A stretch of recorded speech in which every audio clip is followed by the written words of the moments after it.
तो अब matric space की डिफिनीशन हम लोगों ने समझा, उससे रिलेटेड एक मैट्रिक एग्जाम्पल के रूप में हम लोगों ने प्रूव भी किया जो हमारा यूजुअल मैट्रिक हुआ। वैसे ही हमारा ये दूसरा मैपिंग दिया गया है, और ये मैपिंग यदि मैट्रिक के चारों कंडीशन को सेटिस्फाई कर लेगा तब जो ये मैट्रिक होगा, इसी मैट्रिक को हम डिस्क्रीट मैट्रिक कहेंगे। अब देखिए डिस्क्रीट मैट्रिक क्या है, तो उसका जो वर्क दिया गया है कि let x be a non empty set define D from x cross x to R such that dxy is equal to 0 if x is equal to y and dxy is equal to 1 if x is different from y then D is metric on x। यानी हमको ये दिखाना है कि यह x y इसका x का दो एलिमेंट लें और जब उसको ऑर्डर्ड पेयर में ले लेंगे तो x क्रॉस x का एलिमेंट हो जाएगा, और उस पर जब D को ऑपरेट करेंगे तो वह R का एलिमेंट होगा। और तब ये R का एलिमेंट किस तरह से डिफाइंड है कि यदि कोई दो एलिमेंट हमारे इक्वल है तब वो हमारा उसकी वैल्यू 0 होगा। यदि हमारा यह D11 है, D22 है, D33 है तब इसकी वैल्यू हमको 0। और यदि ये डिफरेंट है जैसे D12 या D23, D57 इस तरह से है, डिफरेंट है, तब उसकी वैल्यू 1। तो ये दो ही फॉर्म में है, इक्वल है तो कोई दो इक्वल हो तो 0, और डिफरेंट है तो चाहे वो 100 हो या 5 और 6 हो, कुछ भी रहेगा। हमारा यदि डिफरेंट है तो उसके जो मैपिंग डिफाइंड है उसके बीच का डिस्टेंस 1 है, ऐसा दिया जा रहा है। तब हमको ये दिखाना है कि यदि इस तरह से ये डिफाइंड है तब ये हमारा मैट्रिक के चारों कंडीशन को सेटिस्फाई करेगा, यानी ये मैट्रिक होगा। तो पहला कंडीशन आप देखो, मैट्रिक होने का जो फर्स्ट कंडीशन है उसके लिए हमारा जो वर्क होता है कि dxy इसको हमको दिखाना है कि ये निगेटिव नहीं होगा। तो dxy जैसे दिया है, यानी यह dxy ये जैसे दिया है उसकी वैल्यू को लिख लेते हैं। तब यह वैल्यू दिया है 0 और 1। अब इसमें dxy की वैल्यू दूसरा नहीं है, चाहे हमारा इक्वल हो या डिफरेंट हो। तो इक्वल होगा तो 0 देगा और डिफरेंट होगा तो 1 देगा। तो दोनों ही स्थितियों में 0 या 1 यही मिल रहा है, तो दोनों हमारा निगेटिव नहीं है। तो जब निगेटिव नहीं है तो पहला कंडीशन हमारा हो गया कि dxy greater than or equal to 0। तो dxy इक्वल टू 0 और 1। तो if x is equal to y, if x different from y, this imply dxy is greater or equal to 0। अब ये ग्रेटर और इक्वल टू 0 क्यों हो गया? क्योंकि इसकी दो ही वैल्यू है, 0 है या 1 है। तो 0 है तो यह dxy 0 के इक्वल, 1 है तो ग्रेटर देन 0। तो यानी ये निगेटिव नहीं देगा, तो हमारा पहला कंडीशन सेटिस्फाई हो गया। अब इसका दूसरा कंडीशन हमारा क्या है कि dxy यदि इसको हम 0 लें तब हमको दिखाना पड़ेगा कि x is equal to y। तो आप देखें dxy की वैल्यू 0 है तो यह x इक्वल टू y दिया है। dxy की वैल्यू 0 हो तो यहाँ dxy की वैल्यू 0 तब है जब x इक्वल टू y है, लेकिन dxy 0 हो तो यह x इक्वल टू y है, ऐसा नहीं दिया है। दिया जो है क्या है कि if x equal to y देन dxy इक्वल टू 0। अब हमको ये लेना है कि यदि dxy 0 हो तो यह x इक्वल टू y भी होगा।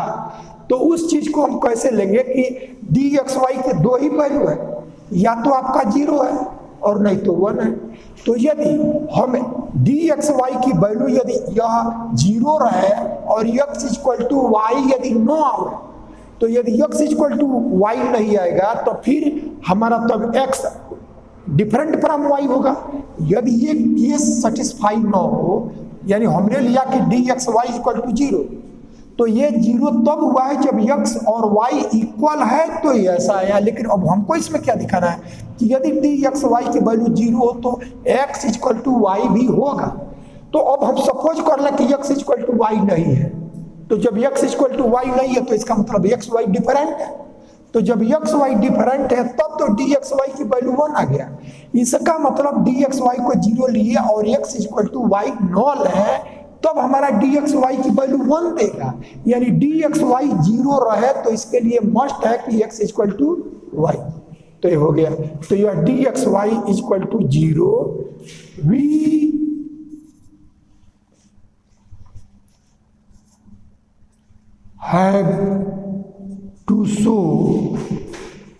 have to show that x is equal to y, ऐसा आपको दिखाना है। if possible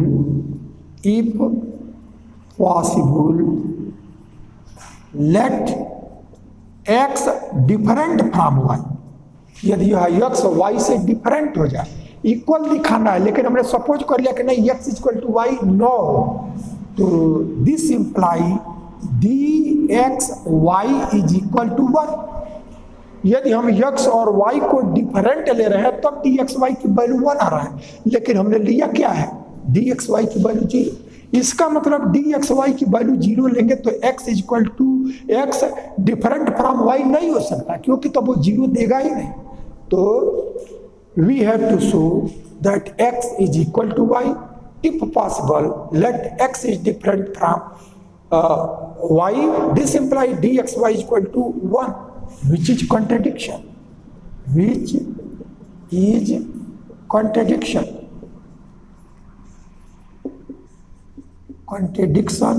that dxy is equal to 0.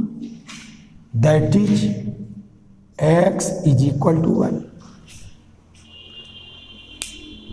तो क्या किया गया कि डी एक्स वाई को 0 ले लिए, तब हमको दिखाना है कि डी एक्स वाई 0 हो तो एक्स इक्वल टू वाई होगा। तो अब इसको दिखाने के लिए हमने सपोज किया कि एक्स इक्वल टू वाई नहीं है। तो जब एक्स इक्वल टू वाई नहीं होगा, यानी एक्स डिफरेंट फ्रॉम वाई होगा, तब इस क्वेश्चन में दिया गया है कि डी एक्स वाई की वैल्यू तब 1 है, डी एक्स वाई की वैल्यू 1 है। यानी जब डिफरेंट हम ले रहे हैं तब जो हम ये लिए हैं कि डी एक्स वाई 0 उतना नहीं आ रहा है, डिफरेंट आ जा रहा है। इसका मतलब ये सपोजिशन हमको इसको कॉन्ट्रडिक्ट कर रहा है, यानी एक्स इक्वल टू वाई ही होगा यदि डी एक्स वाई की वैल्यू 0। तो ये तो हमारा आ गया। अब इसका कॉन्वर्स, तो कॉन्वर्स में तो दिया है कि x इक्वल टू वाई हो तो डी एक्स वाई की वैल्यू 0 है, ये दिया है। तो if x equal to y, this imply d x y equal to 0, यह आपका गिवन, ये तो क्वेश्चन में ही दिया है कि x इक्वल टू वाई हो तो डी एक्स वाई की वैल्यू 0 होगा। तो इस तरह से जो सेकंड कंडीशन है, सेकंड कंडीशन को हम लोगों ने दिखा दिया। सेकंड में ये, अब ये जो क्वेश्चन में है वो ये है कि डी एक्स वाई की वैल्यू 0 तब होगा जब यह इस कंडीशन पे डिपेंड कर रहा है, इससे ये है ऐसा नहीं दिया है। इसलिए उस चीज को हमको दिखाना पड़ा कि डी एक्स वाई जब 0 होगा तो एक्स इक्वल टू वाई ही होगा इसमें। तो उसी को हमने दिखाने के लिए किया कि यदि एक्स इक्वल टू वाई दिखाना है, यदि ये 9 हो तो फिर डिफरेंट होगा। तो जब डिफरेंट होगा तब ये क्वेश्चन दिया है कि यदि ये डिफरेंट हो तब इसकी वैल्यू 1, यानी जो ये हम ले रहे हैं यदि यह नॉल है, यह नल है, तब हमको जो ये मिल रहा है उसका कॉन्ट्रडिक्शन है। और इसमें तो दिया ही है कन्वर्स, जैसे आपको सेकंड कंडीशन में दोनों दिखाना होता है, डी एक्स वाई 0 है तो एक्स इक्वल टू वाई दिखाना पड़ता है, और x इक्वल टू वाई ले तो डी एक्स वाई को 0 दिखाना पड़ता है। तो क्वेश्चन में तो ये तो दिया है कि x इक्वल टू वाई है तो डी एक्स वाई की वैल्यू ये दिया है, इसलिए इसका कन्वर्स पार्ट हमारा डिफिनीशन में ही आ गया है। तो ये सेकंड कंडीशन हो गया। अब थर्ड कंडीशन हमको क्या करना है, थर्ड कंडीशन आपका है सिमेट्रिक कंडीशन। तो सिमेट्रिक कंडीशन में क्या करेंगे, सिमेट्रिक कंडीशन में ये दिखाएंगे कि डी एक्स वाई इसकी वैल्यू हमारा डी वाई एक्स के इक्वल हो, तो इसकी वैल्यू 2 पे डिपेंड कर रहा है। x इक्वल टू वाई पर इसकी वैल्यू कुछ और है और डिफरेंट फ्रॉम y पे कुछ वैल्यू और है। तो हम दूसरा केस पहला लेंगे कि if x is equal to y, हमने ये ले लिया if x equal to y तो d x y is equal to 0, तो इसकी वैल्यू 0 हो गई। ये 0 क्यों हुआ, 0 इसलिए हुआ कि x और y दोनों इक्वल है। तो this imply d y x is equal to 0। अब यदि y को पहले ले लें और x को बाद में ले लेंगे तो भी 0 होगा। क्यों? क्योंकि इसकी वैल्यू इसके आर्डर पे डिपेंड नहीं है कि कौन पहले है या कौन बाद में, ये तो इस पे डिपेंड कर रहा है कि वो इक्वल है कि डिफरेंट है। तो जब x और y इक्वल है तो y और x भी ये इक्वल ही होगा। ये y यहाँ आ जाए और x यहाँ आ जाए तो हमारा ये डिफरेंट नहीं हो जाएगा। तो इक्वालिटी पर इसकी वैल्यू निर्भर करता है। तो यहाँ y को पहले लिखे तो ये इक्वल है तो y भी x के इक्वल ही होगा, तब हमारा 0। तो ये वैल्यू dxy उसकी भी वैल्यू 0 और dyx इसकी भी वैल्यू 0। तो दिस इंप्लाई इन दोनों से हमको क्या मिला, dxy is equal to dyx, ऐसा है। अब दूसरा केस लें, if x is different from y, इसकी वैल्यू दो ही पर डिपेंड करता है, इक्वल हो तो और डिफरेंट हो तो जब x और y डिफरेंट है तो आपका dxy इसकी वैल्यू 1 क्वेश्चन में दिया है। अब हम dyx ऐसा लें तो आप देखो ये डिफरेंट है, तो ये सपोज कर लो यह 1 है और यदि यह 2 है तो इसको यहां कर लिया 2 और यहां 1 तो भी डिफरेंट ही रहा। तो ये क्या कौन पहले है कौन बाद में उस पर इसकी वैल्यू डिपेंड नहीं है, वो तो इक्वल है या डिफरेंट। तो ये 1 और 2 पर भी डिफरेंट ही हुआ और 2 और 1 पर भी डिफरेंट ही हुआ, इसलिए जब डिफरेंट है तब इसकी वैल्यू 1। तो dxy इसकी भी वैल्यू 1 और dyx इसकी भी वैल्यू 1। इट मीन्स हमारा dxy is equal to dyx ऐसा गया। यानी दोनों केस में हमने दिखा दिया कि dxy is equal to dyx, यानी सिमेट्रिक कंडीशन हो गया। तो ये हमारा सिमेट्रिक कंडीशन हो गया। अब एक कंडीशन और बचा है, वो हमारा ट्रायंगुलर कंडीशन, चौथा कंडीशन। तो चौथे कंडीशन को देखें।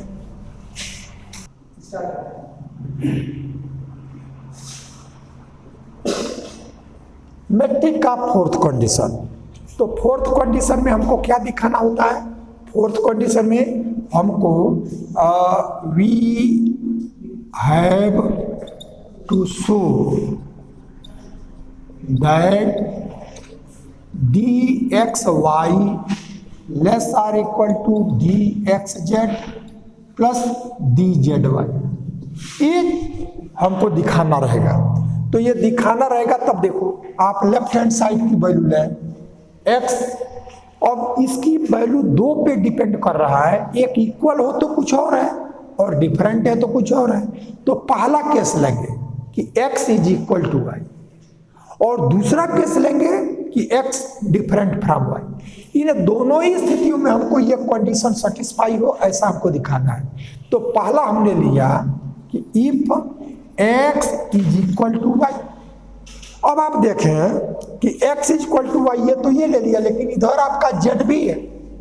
तो इस कंडीशन के साथ जब x is equal to y है तो अब दो स्थितियां हो सकती हैं, इन दोनों के साथ z भी इक्वल हो या z डिफरेंट हो। तो if x is equal to y then x is equal to y is equal to z। एक ये होगा r x is equal to y different from z, यही दो स्थिति। अब x is equal to y ये पहला केस हमने लिया, अब z भी हमारा एक पॉइंट है, तो इसके साथ z इक्वल हो या इसके साथ z डिफरेंट हो, तो दोनों में हमको करना पड़ेगा। यदि ये केस लें, इफ यहां से हमने ये 1 ले लिया, अब इसके बाद इसको डिफरेंट लेंगे तो 2, if x is equal to y is equal to z, ये तीनों इक्वल हो तो dxy इज इक्वल टू 0 और यह dxz d x z is equal to 0 and d z y is equal to 0। देखिए बिल्कुल लॉजिकली इसको समझना है। हमारा यह एक्स और वाई है तो डी की वैल्यू 2 पर डिपेंड कर रहा है। इक्वल हो तो अलग वैल्यू है, डिफरेंट है तो अलग है। तो पहला हमने लिया किया क्या, एक्स और वाई ए इक्वल हो। तो जब ये इक्वल होगा तो चूंकि इधर जेड भी है तो जेड के साथ ये स्थिति हो सकती है कि ए इक्वल हो तो जेड भी इसके इक्वल हो, या ये इक्वल है लेकिन जेड हमारा डिफरेंट है। तो इन दोनों ही स्थितियों में इस कंडीशन को सेटिस्फाई होना है, ऐसा आपको दिखाना है। तब आप देखो यह डी एक्स वाई है, इसकी वैल्यू जब तीनों इक्वल है तो 0, और यह डी एक्स जेड है, जब ए इक्वल है एक्स और जेड तो यह 0, और यह डी जेड वाई ये तीनों इक्वल है तो यह एक्स जेड है और यह जेड वाई होगा, ये जेड वाई होगा। ये लास्ट आपका डी जेड वाई ये डिफरेंट है। अब इनकी वैल्यू को देखें तो डी एक्स वाई 0 हो गया, और यह भी 0 और ये भी 0 और ये भी 0 प्लस 0, तो ये इक्वालिटी हमारा सेटिस्फाई हो गया। तो this imply d x y is equal to d x z plus d z y. यानी इस केस में जब एक्स वाई जेड तीनों इक्वल हो जाए तो यह वैल्यू 0 और ये भी 0 है और ये भी 0, तो 0 प्लस 0 0 और ये भी 0 है तो 0, इनमें से एक होगा, ये या तो लेस हो और नहीं तो इक्वल हो। तो इक्वालिटी वाला कंडीशन सेटिस्फाई कर लिया। तो ये हमने कब लिया, जब x इक्वल टू वाई रहे तो z भी इक्वल हो। अब हम लेंगे कि x इक्वल टू वाई तो है लेकिन z हमारा डिफरेंट है। तो if x is equal to y different from z, तब आप देखिए कि इनमें से कौन कौन सी वैल्यू निकालनी है, डी एक्स वाई निकालना है। तो यह x और y तो इक्वल है, तो इसलिए डी एक्स वाई ये वैल्यू आपका 0 हो गया। अब यहाँ से ये डी एक्स जेड है तो x और y ये दोनों इक्वल है और z डिफरेंट है, तो x से भी डिफरेंट है y से भी डिफरेंट है, क्योंकि ये दोनों इक्वल, तो एक से डिफरेंट हो गया तो दोनों से डिफरेंट। तो यह x जेड ये डिफरेंट है, तो यह डी एक्स जेड इसकी वैल्यू 1 आ जाएगा जब डिफरेंट है तो, और यह d z y d and d z y ये भी वैल्यू 1, क्योंकि x y equal z different है तो जेड एक्स से भी डिफरेंट और ये जेड वाई से भी डिफरेंट, तो जब डिफरेंट पर हुआ तो ये 1। अब इसकी वैल्यू देखो, डी एक्स वाई आपका यह 0 है और यह डी एक्स जेड ये वैल्यू 1 है, और यह डी जेड वाई ये भी वैल्यू आपका 1 है। तो यानी यह 1 प्लस 1 2, इससे यह 0 लेस हो गया, तो लेस वाला कंडीशन सेटिस्फाई हो गया।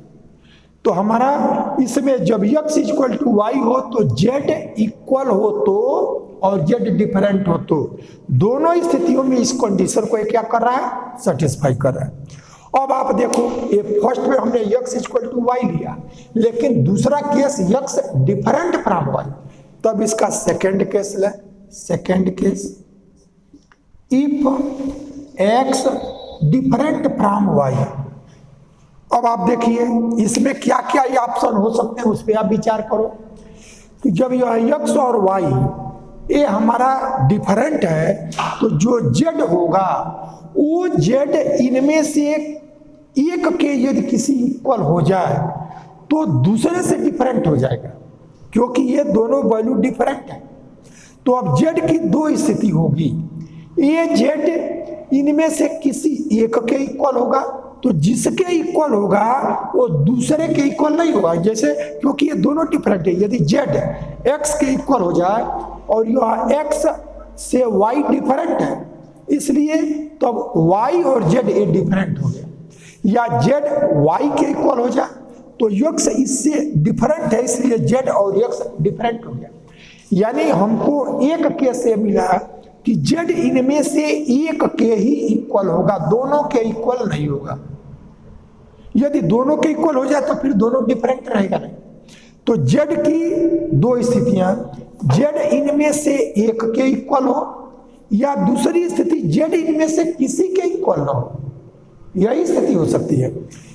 यदि जेड आपका एक्स के इक्वल होगा तो जेड और वाई ये इक्वल नहीं होगा क्योंकि ये दोनों डिफरेंट है, और जेड यदि वाई के इक्वल हो गया तो ये एक्स के इक्वल नहीं होगा, तो एक्स से डिफरेंट होगा, यानी जेड इनमें से एक के ही इक्वल होगा। अब दूसरी स्थिति जेड इनमें किसी के इक्वल ना हो, ये तीनों अलग अलग हो जाए, तब हमारा इसमें से हमने ले लिया कि if x different from y then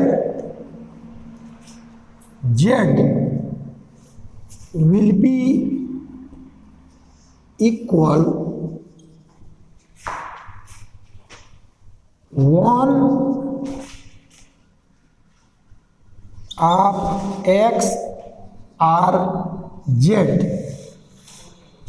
are, देखिए क्या लिखा गया है, एक्स डिफरेंट फ्रॉम वाई है तो यह जेड इक्वल होगा एक्स और वाई, एक्स और वाई इनमें से एक के ही ये इक्वल होगा या एक किसी के इक्वल नहीं होगा। दूसरी स्थिति if x different from y then z will be equal, z will be equal, then z will be equal to x r y, इनमें से एक के ही इक्वल होगा, या दूसरी स्थिति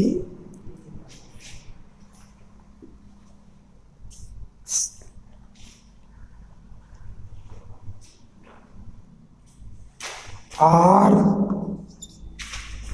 x different from y different from z, ये दो स्थितियां होंगी। देखिए ये डिफरेंट है तो जेड इनमें से किसी एक के इक्वल हो गया तो वो दूसरे के इक्वल नहीं होगा, एक स्थिति ये हुआ, और दूसरा स्थिति कि ये जेड एक्स के भी इक्वल ना हो वाई के भी इक्वल ना हो, ये दूसरी स्थिति है। तो हम पहला केस लें, इसमें पहला if x is equal to z then z is not equal to y, यदि यह z x के इक्वल हो जाए तब यह z y के इक्वल नहीं हो क्योंकि दोनों इक्वल नहीं है, डिफरेंट है। तब आपका ये निकालो तो क्या आपको मिलेगा, तो dx y is equal to 1, चूंकि x y डिफरेंट लिया गया है तब dx y 1 और dx z। अब आप देखो x और z को इक्वल लिया गया है तो यह dx z ये हमारा 0 एंड dz y, अब यह z ये दोनों डिफरेंट है इसलिए z दोनों के इक्वल नहीं हो सकता। यदि यह x के इक्वल आ गया और x y से डिफरेंट है तो z से भी वो डिफरेंट हो गया, तो जब डिफरेंट हो गया तब dzy की वैल्यू जो आया वो हमारा 1 हो गया। तब हमको क्या मिला, यह dxy ये वैल्यू 1 और dxz 0 और dzy 1, तो 1 + 0 1 और ये भी 1, तो इक्वालिटी आ गया हमारी। तो यहां से हमने ये देखा कि therefore dxy is equal to dxz plus dzy, एक कंडीशन हमारा सेटिस्फाई हो गया, इक्वालिटी हो गया या लेस, यही कंडीशन होगा। और इसी में अब आप x y z तीनों डिफरेंट हो जाए, if x is not equal to y is not equal to z, तीनों डिफरेंट हो जाए, तो then dxy is equal to 1, dxz is equal to 1, dzy is equal to 1, ये तीनों डिफरेंट है तो तीनों 1 आएगा। अब तीनों 1 आया, तब आप देखो ये वैल्यू 1, यह भी 1, तो 1 + 1 2, तो 2 से 1 लेस हो गया। तो therefore dxy less than dxz plus dzy, यानी जितने इसके ऑप्शन बन सकते हैं सारे ऑप्शन पे हमने विचार कर लिया कि जब x y इक्वल हो तो, और x डिफरेंट फ्रॉम y हो तो जब ये इक्वल होगा तो z की दो स्थिति, ये भी इक्वल हो जाए या ये डिफरेंट हो जाए, और जब ये दोनों डिफरेंट है तो z इनमें से एक के इक्वल हो या किसी के इक्वल ना हो, तो एक के इक्वल होगा तो दूसरे से डिफरेंट हो जाएगा, और जब किसी के इक्वल नहीं होगा तो तीनों डिफरेंट हो जाएंगे। तो ये सारी स्थितियों में हमने देखा less than or equal to का कंडीशन ये सेटिस्फाई कर रहा है। तो इसलिए हमारे जो ये दिया गया है मैपिंग, वो मैट्रिक होने के चारों कंडीशन को सेटिस्फाई कर लिया। तब ये अब हमारा मैपिंग नहीं रहा, अब ये हमारा मैट्रिक हो गया। और ऐसे ही इस तरह के मैट्रिक को ही हम डिस्क्रीट मैट्रिक कहेंगे। यानी डिस्क्रीट मैट्रिक क्या होगा कि इसका कोई दो एलिमेंट लो और दोनों को ऑर्डर पेयर मिले, डी को ऑपरेट करे तो इक्वल रहे तो 0 आवे, और डिफरेंट रहे तो 1 रहे, तो इसी मैट्रिक को हम डिस्क्रीट मैट्रिक कहेंगे। तो इसको आप लिख लें, d is metric on X. This metric is called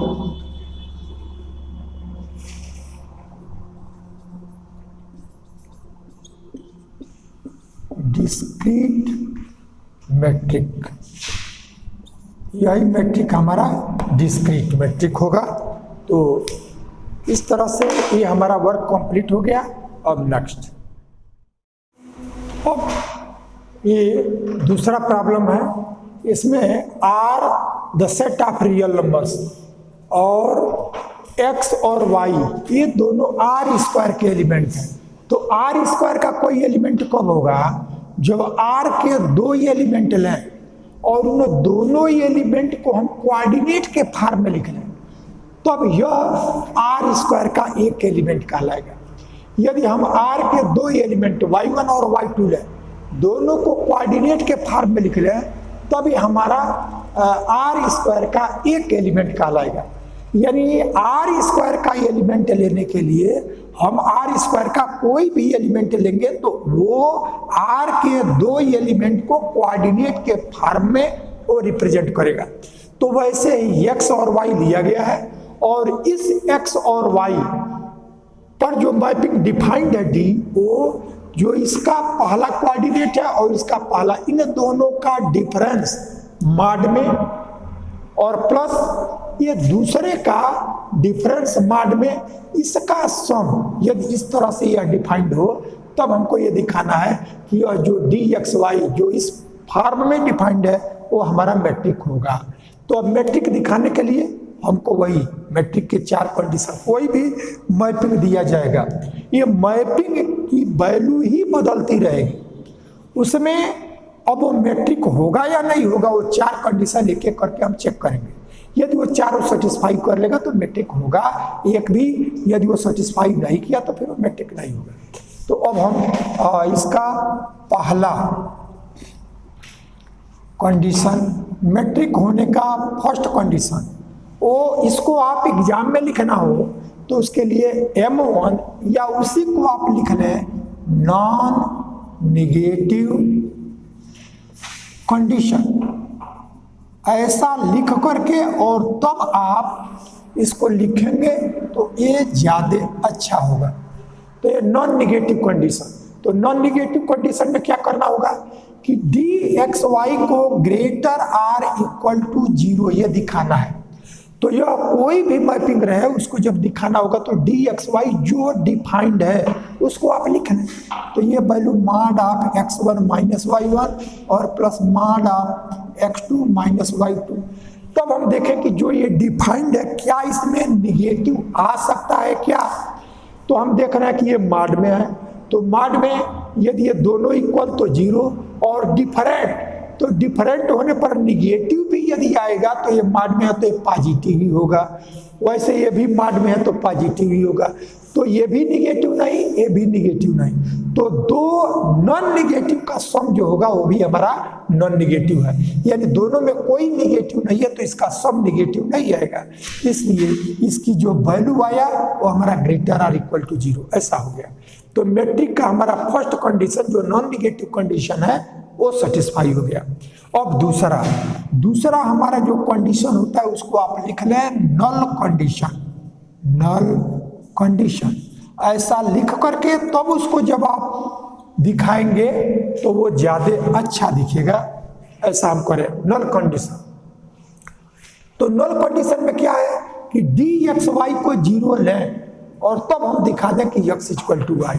तो हम क्या करते हैं कि dxy इसको हम 0 लें, अब x इक्वल टू वाई दिखाना है तो देखो x इक्वल टू वाई कब होगा, तो जब यह इसका x1 और ये y1 ये दोनों इक्वल हो जाए और यह x2 और y2 ये दोनों इक्वल हो जाए, तो यह जब ये दोनों इक्वल तो x is equal to y होगा, यानी x इक्वल टू वाई दिखाने के लिए हमको x1 x2 is equal to y1 y2 ये दिखाना होगा।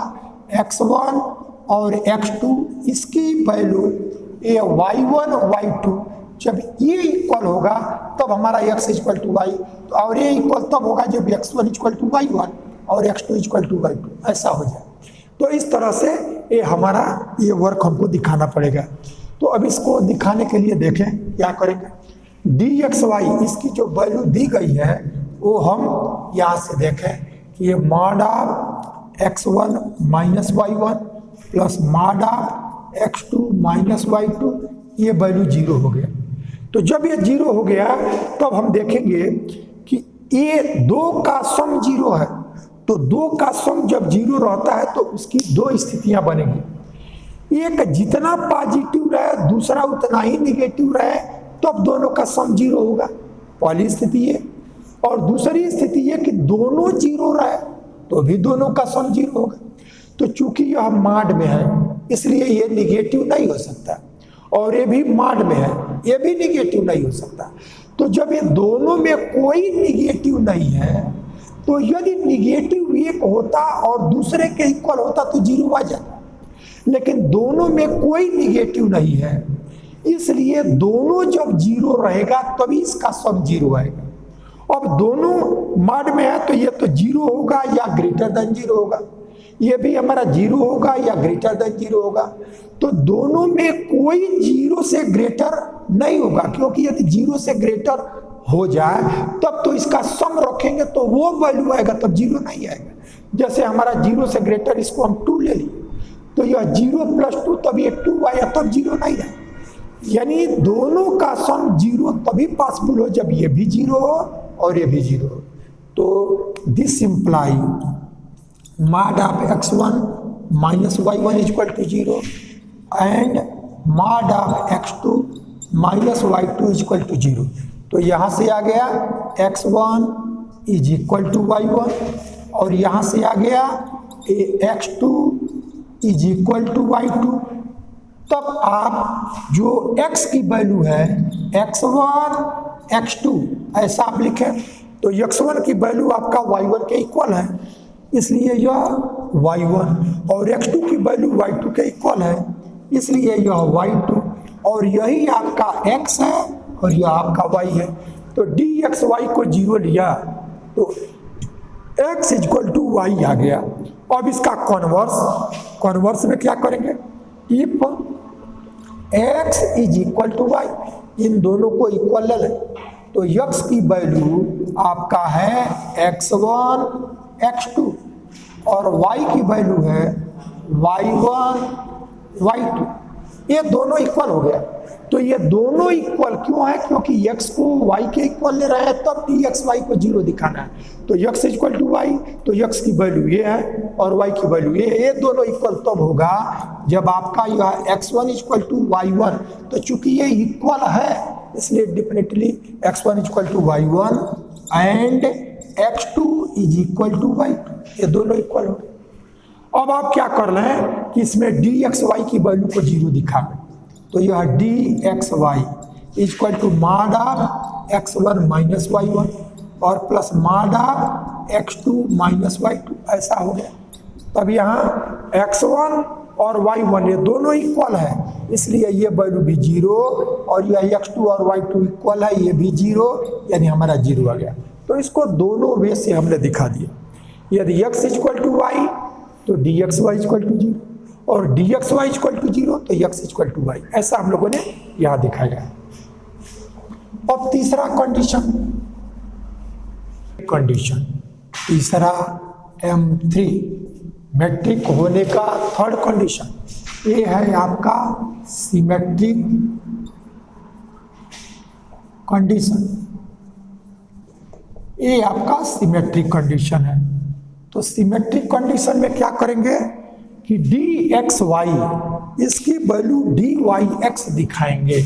तो पहले हम डी एक्स वाई लें, डी एक्स वाई, तो यह value mod of x one minus y one plus mod of x two minus y two. देखिए क्या करना है, ये डी एक्स वाई लिए और इसको दिखाना है डी वाई एक्स। तो जब यह x है तो x की वैल्यू x1 x2 है, तो x फर्स्ट प्लेस पे है, तो x1 माइनस x2 माइनस, और y सेकेंड पे है तो y हमारा माइनस के बाद y1 और y2। जब हमारा dyx तब होगा जब यह y1 फर्स्ट प्लेस पे हो, x1 सेकेंड पे, y2 फर्स्ट प्लेस पे हो, x2 सेकेंड प्लेस पे। तब हम देखें कि क्या y1 को फर्स्ट और x1 को सेकेंड पे कर सकते हैं क्या। तो चूंकि ये माड में वैल्यू है, तो माड में a माइनस बी और b माइनस ए दोनों इक्वल होता है, इसलिए हम इसको माड ऑफ y1 माइनस x1 ये लिख सकते हैं, ये माड ऑफ y2 माइनस x2 ये लिख सकते हैं। तब आपका ये माड की प्रॉपर्टी के कारण इसको ऐसा लिख सकते हैं। और जब यह एक्स वाई है तो x one minus y one, x two minus y two, लेकिन अब y one minus x one हो गया, y two minus x two, तो ये डी वाई एक्स ऐसा हो गया। तो ये आपका थर्ड कंडीशन। अब लास्ट कंडीशन आपका ट्रायंगुलर कंडीशन। ट्रायंगुलर कंडीशन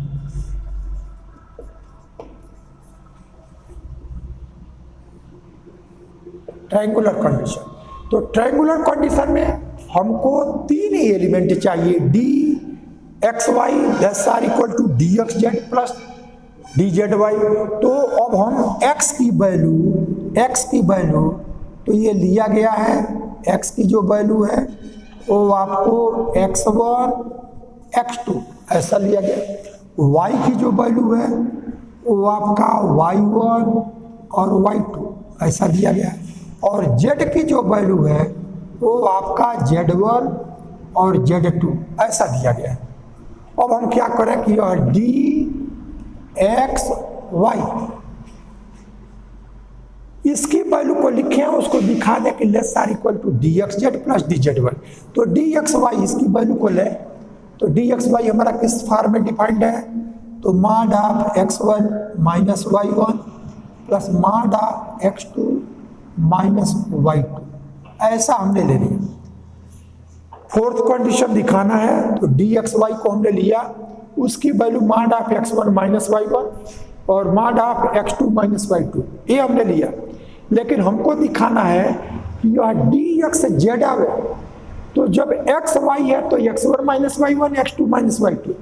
तो जब डी एक्स जेड जो हमारा मैट्रिक का जो फोर्थ कंडीशन है कि ये वैल्यू आपका आ गया d x y less or equal to d x z plus d z y, ऐसा आ गया।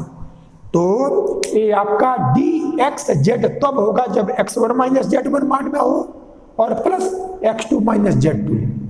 ये डी जेड वाई तब होगा जब हमारा माड में z one minus y one plus mod में z two minus y two, ऐसा। तो उस चीज को दिखाने के लिए हमारे पास केवल एक्स वाई है और जेड हमको लाना है, तो x one minus z one और x two minus z two ये भी चाहिए। तब हम इसको क्या करेंगे कि माड of x one minus z one अब यह Z1 इसमें है नहीं, इसलिए Z1 को सब्ट्रैक्ट किए तो वैल्यू में परिवर्तन ना हो तो Z1 को ऐड भी कर लिया। इसमें Z1 को सब्ट्रैक्ट किया, Z1 को ऐड किया, वैल्यू में कोई परिवर्तन नहीं। और यहाँ भी हमारा x2 माइनस Z2 और प्लस यह Z2 और माइनस Y2 ऐसा हम कर लेंगे। अब इसमें x1 माइनस Z1 और x2 माइनस Z2 जब ये दोनों माड में प्लस में आएगा तो वो dx देगा। इसका मतलब इसको और इसको दोनों को अलग अलग करें तो हमको पता है कि माड में माड ऑफ a प्लस b जब दोनों पर माड आएगा तो लेस आर इक्वल हो जाता है।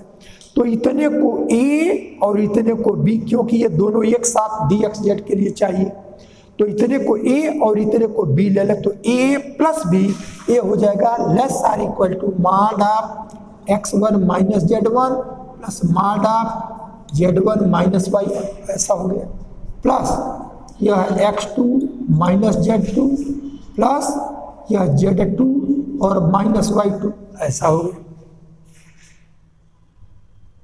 अब इसमें dx लाने के लिए जो जो एक साथ चाहिए उसको करें, तो dx के लिए x1 minus Z1 plus x2 minus Z2 ये चाहिए, तो यह less or equal to mod of x1 minus Z1 plus mod of x2 minus Z2। ये dx के लिए जो चाहिए इसको और इसको एक पास कर लिया और z और y को एक पास करो, तो यह माड of Z1 minus Y1 plus mod of Z2 minus Y2 इसको एक साथ कर लिया। अब यही हमको dx z दे देगा, ये value less or equal to यह dx और प्लस यह dz y ऐसा हो देगा। तब हमने फाइनली क्या देखा कि dxy की value less or equal to dxz plus dzy हो गया। इसको करने के लिए आपको सिर्फ इतना ही ध्यान रखना है, dxy की वैल्यू रख लें और z को हमको लाना है तो Z1 को सब्ट्रैक्ट करें, Z1 को ऐड करें जिससे इसकी वैल्यू में परिवर्तन ना हो, और यही काम हम 2 के लिए भी करेंगे। अब इसमें x1 Z1 को अलग और Z1 माइनस Y1 को अलग दोनों में कर लें, dxz की वैल्यू जो देने वाला उसको एक साथ और dzy की वैल्यू देने वाला z और y वाले टर्म लिखेंगे। ये हमारा फोर्थ कंडीशन आ गया। इस तरह से कोई भी हमारा प्रॉब्लम दिया जाए उसमें मैट्रिक दिखाने के लिए जो हमको प्रोसेस है वो यही है। कैसे इसको करेंगे, 2 प्रॉब्लम करके हम लोगों ने देखा।